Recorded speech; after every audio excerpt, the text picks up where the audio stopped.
tomates, 100 g de fèves qui doivent avoir été épluchées, donc un oignon, 2 décilitres de sauce tomate, ou l'idéal ce serait des tomates, donc couper les tomates, 300 g de pâte courte, 150 g de beurre et 100 g de fontina, qui est donc le fromage typique de la région du Val d'Ost.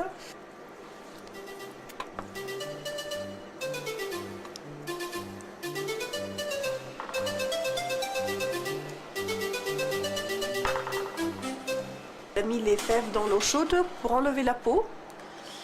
Et puis après, il fait cuire les fèves. Après, quand les fèves sont cuites, il faut utiliser l'eau de la cuisson des fèves pour faire cuire les pâtes.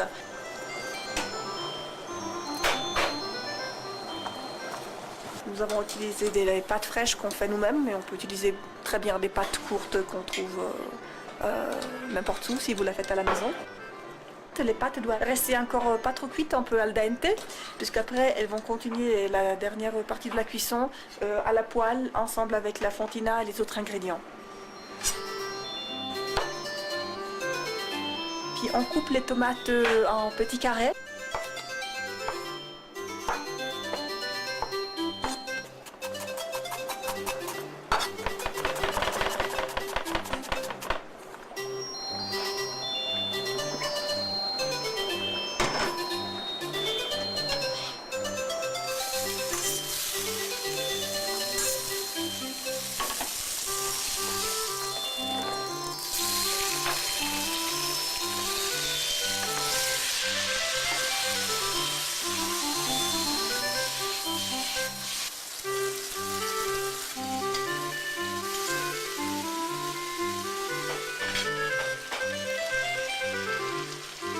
Nous avons ajouté la fontina qu'on avait déjà coupée en petites tranches. Donc on va attendre que la fontina fonde bien avec tous les ingrédients afin que ça amalgame bien les ingrédients l'un avec les autres.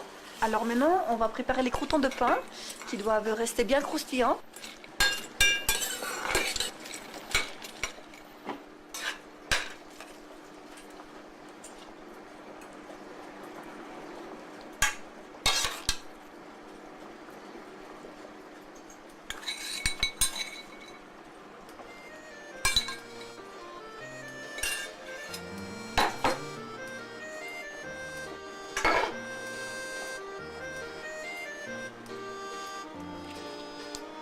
Alors voilà, maintenant la pavot est prête pour être dégustée et bon appétit.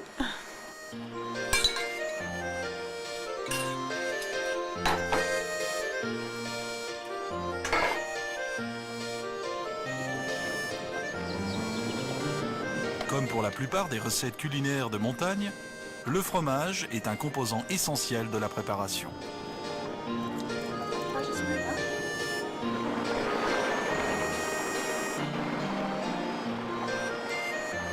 Visitons une fromagerie comme il n'en existe plus en France.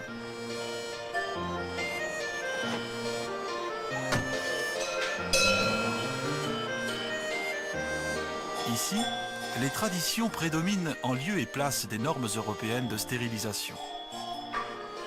Le fontina est un fromage au lait entier que l'on fabrique chaque jour, directement après la traite des vaches.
Fontina, il sait qu'il est fait avec lait entier. Hein. On traite les vaches et tout de suite après, on le travaille, le lait.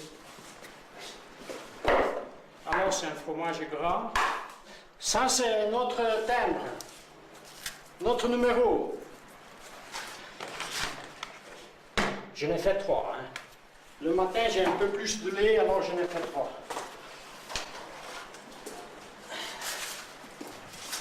Du sel.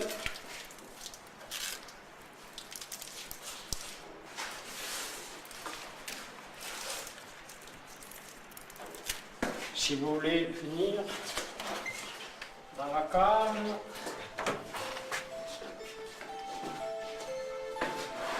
Ça, c'est un tour. Il arrive de là, il vient ici. Il reste 12 heures sur le marbre froid. Après, je vais le mettre là avec de l'eau et du sel.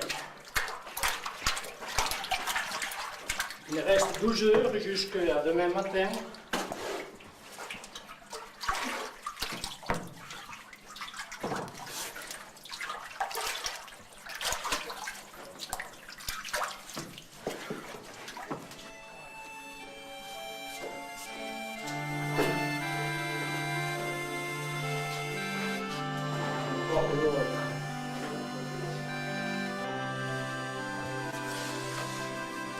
On ne peut pas quitter le Val d'Aoste sans avoir partagé la fameuse grolle dont la tradition remonte, paraît-il, jusqu'au Christ.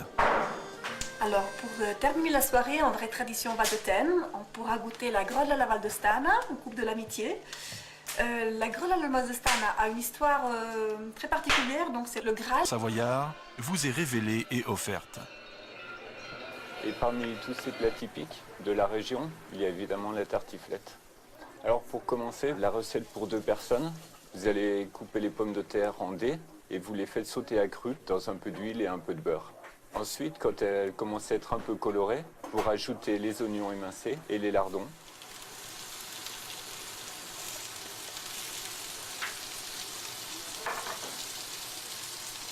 Vous les faites sauter encore environ 5 minutes.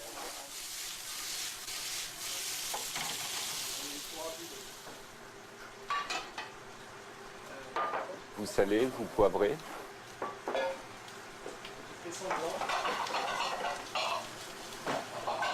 Ensuite, vous mettez vos pommes de terre dans un plat.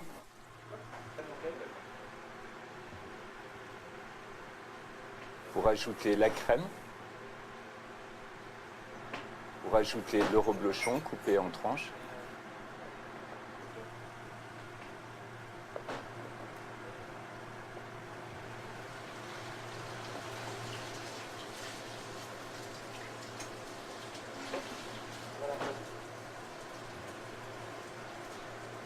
Vous rajoutez la muscade.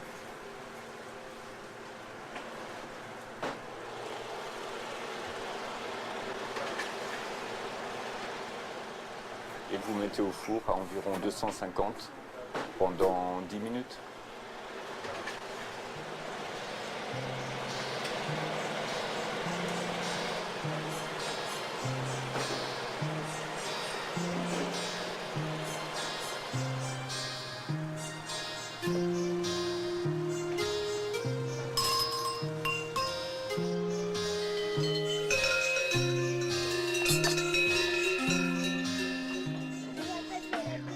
Bon appétit! Afin d'accompagner comme toujours les plats régionaux avec du bon vin, allons en Savoie où les frères Trosset cultivent la vigne de père en fils. Beaufort, artichaut, pignon de pin et ventrèche. Ventrèche qui est du lard séché de petits producteurs paysans de Savoie. Coupé très fine pour chemiser la terrine. Il nous faut un bon Beaufort, des pignons de pin, de la crème et des œufs pour lier le tout. Des artichauts, et ces artichauts seront cuits dans un blanc, c'est-à-dire de l'eau, du jus de citron et de la farine pendant une trentaine de minutes. Les artichauts sont cuits, je les ai recoupés en 2 pour pouvoir mettre à l'intérieur de la terrine. Pour le montage, donc on va chemiser la terrine de fines tranches de ventrèche. Ça va nous parfumer le Beaufort. Sur une petite terrine de 800 g de Beaufort, il faut une vingtaine de tranches.